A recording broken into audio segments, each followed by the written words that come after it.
Hey, my Legion, how y'all doing today? I got another shark movie review, and expect there's a whole bunch of shark movies I wanted to review with sci-fi premiering a whole bunch of them. The main one coming out that we're supposed to see. I expect a bunch of shark movie reviews throughout the next couple weeks. At least a decent amount for this channel. And I'm here today to talk about Deep Blue Sea 2, the second one. And it's impossible for me to review this without talking about the first one, and also discussing something I talked about on my live stream last night, and about cursing in movies and what sci-fi did with Deep Blue Sea 2, because I saw a sci-fi channel. Now, the very first Deep Blue Sea came out in 1999. I keep wanting to say 98, but it was 99. And before it came out, there was some publication I used to get that had like special promotions for certain magazines and stuff like that. I think I was offered half-year subscription to Maxim magazine for $6. I believe that's what it was.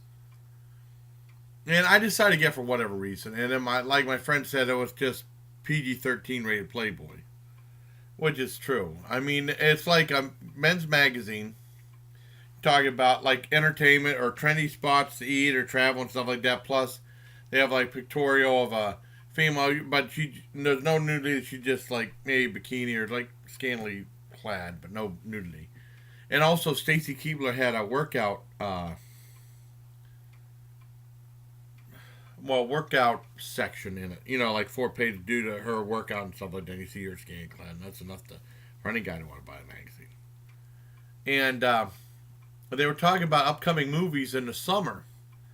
And I saw like this really scary picture of this person, and it was like shark that was kind of like twisted like this with a big, and it was Deep Blue Sea. And I was like, man, it's coming to theaters. I was really excited to see it. I think it was the summer, or maybe it was a little earlier. Before I can't remember. And this was back when Dad and I used to go watch movies that when they premiered on Fridays, usually at Tinseltown. We saw a few like Saving Private Ryan, Independence Day, Godzilla.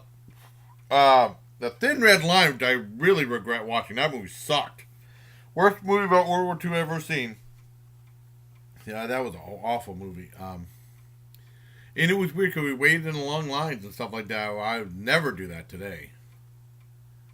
And there's sometimes where the lines are so long you wouldn't do that anyways. And then Deep Blue Sea came out. Oh, and also Dirty Work, but there was no line for Dirty Work. There was actually not much of a line for Deep Blue Sea either, but there was a lot of people there. Yeah, I remember talking to my Uncle Wayne about that, and because he was the manager for a line of theaters for a long time. He passed away way back in 2008, I think. And but he was like the movie guy, and he said that didn't do anything in the box office. But we went to see it, and I absolutely loved it. It revolves around this one girl wants to cure Alzheimer's, and she decides to experiment on this drug on sharks.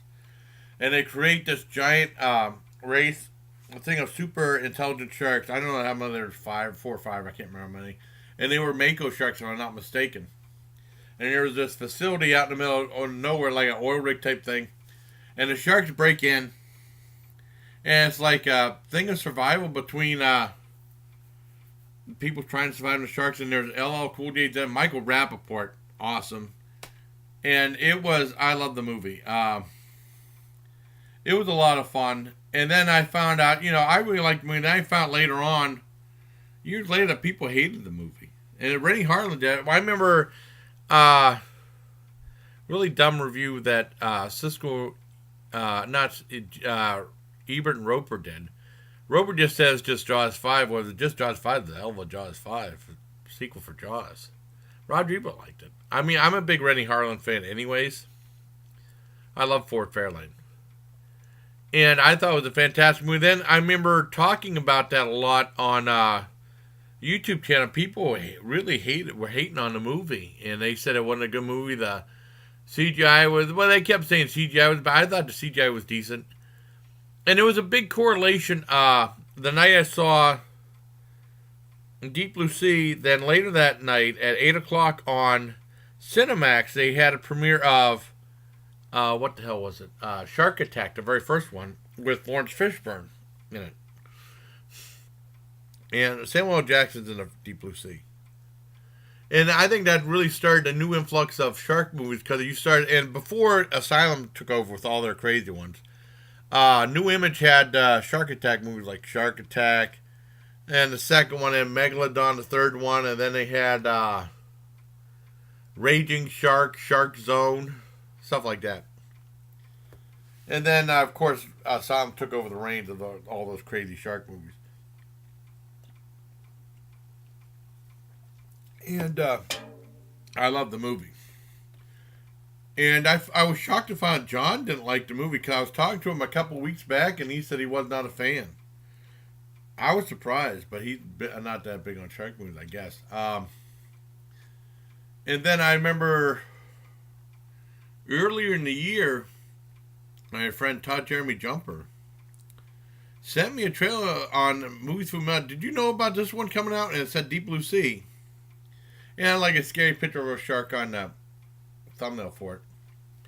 And I looked at it. It was a direct-to-video sequel. I looked at it. It doesn't look anywhere near as good as the first one. And I said I'd like to see it, but I don't think I'm ever gonna buy. I'm gonna buy it on DVD. My days of buying DVDs are pretty much over. And then, that was a few months back, and it came out I think in June maybe of this year. Well, June this year, and then I found that Sci-Fi was going to premiere on their channel, along with and ending with their version of Shark Week movies, ending with the last Sharknado movie. Wow, it's gonna be a lot. It's only 7 minutes already. And the one thing with that is, well, I mean, cause also it tunes in with the Meg coming out too, which hopefully I'll be seeing today. And with that coming out, John showed me some with honest trailers. They said, with the Meg come out, could you do one for Deep Blue Sea? And that was a very entertaining video. And they were talking about, Cool J's song, My Hat is Like a Shark Fin, which they said, no, it isn't. But I really liked Deep Blue Sea, the first one. Now let's talk about the second one. The second one, like I said, was direct to video, almost 20 years after the first one. And I saw it on, like I said, Sci-Fi. And like I said, I want to get into the thing about the cursing too. Now, Deep Blue Sea Part 2 starts out great.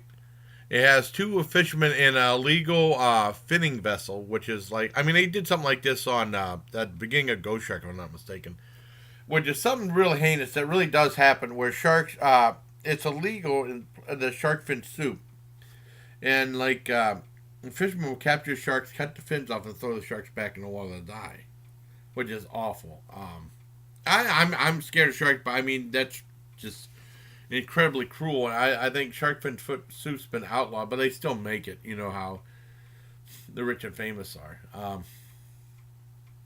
And of course, you knew the shark was going to get back at the guys, which is wish fulfillment. But that was cool. They got back, and they had like a thing of sharks, like an army of 5 sharks come, and there was this guy in this one. Well, no, this guy gave this warning saying you're in great danger and stuff like that. And the sharks ended up getting a guy, and the guy saw him, and he had like this car remote type thing with a light. He goes boop boop, and then the sharks turn around and follow him back to a research facility. And it's like a much smaller thing than what they had in the original Deep Blue Sea, the movie. I mean, but it still looked they spent some money on it, a little bit. And then it goes to like this underwater montage with this girl diving in this real mellow song. And the sharks, it sounds like kind of like a James Bond type song. It's called Deep Blue Sea, which wasn't a bad little song. And they had like the girl swimming around, the sharks swimming around like low slowly. But it set the wrong mood for the film. It's not like this is going to be a real laid back movie. And, they have the girl talking about sharks, about shark fin soup and stuff like that, and she talking great white sharks. And then she said she wants to conserve and protect sharks, and she wants to make the public more aware of it. And this one guy says this one scientist wants to see you, and it revolves around sharks and stuff. And she said yeah. And a couple other people went to this facility, And it turns out that this facility was run by this guy named Durant, and he was probably the best character. He was definitely the only real character, best character in the movie. He was ended up being a bad guy, and the thing was, they're just making sharks more intelligent to try to evolve, and then it was like an experimental thing to make to eventually bring the brain enhancement to people. And they were wondering how the heck the sharks got out of the cage that they're in, and then they found that they built a tunnel. The sharks tunneled underneath or something like that. And the scientists come down, and you find out that Durant is actually drinking the serum like this, and he just like shakes his head, and you see all these formulas go in there, I guess. And that was pretty much about it for a while. And then you see Durant was saying like, yeah, whenever these disappear, I'm gonna kill all the sharks. And you see like a shark like listening. It looked like a scary looking shark, but I think it was just mono. I mean, they have like a window. It looked like he's listening to him,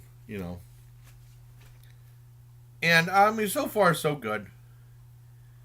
And then but it's like there's lots of talking between. None of the other characters are very interesting. It was very slow paced.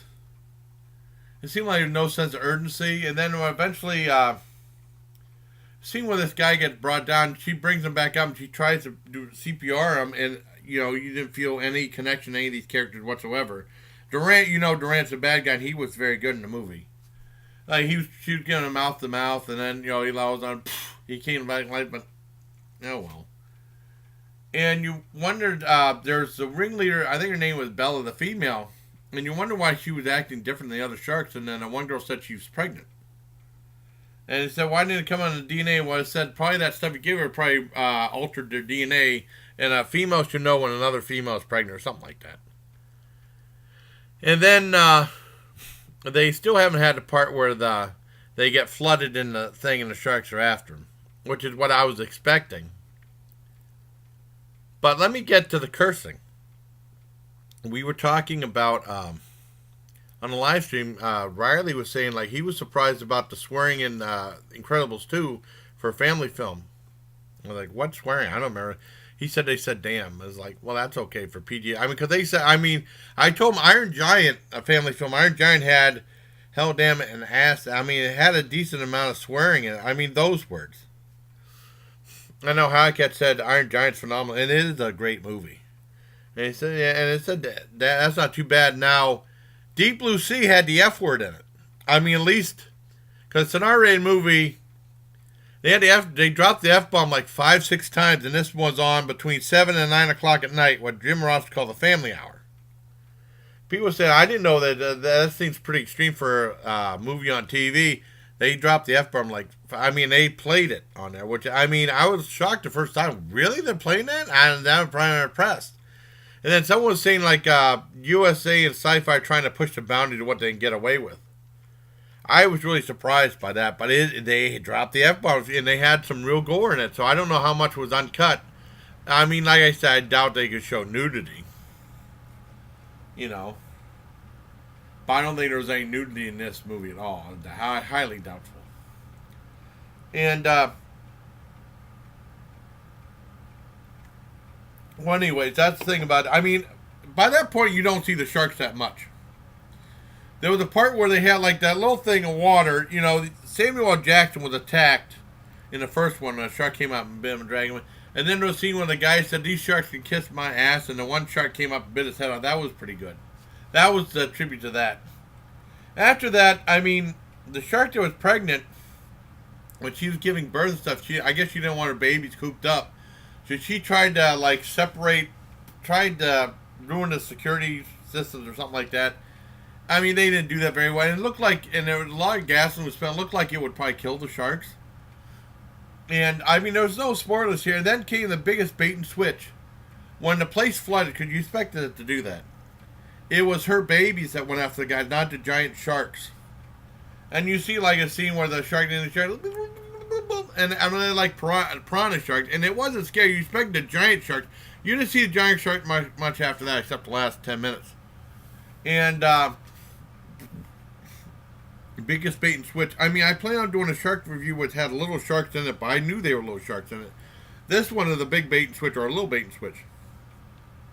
The only thing I liked about it, they had different lights in different sections of the building. I assume they just reused different sets, but they had different lights just to make you think that it's a different room than the other ones. They had like a green one, red one, blue one, and then people just walk around like da da da da da.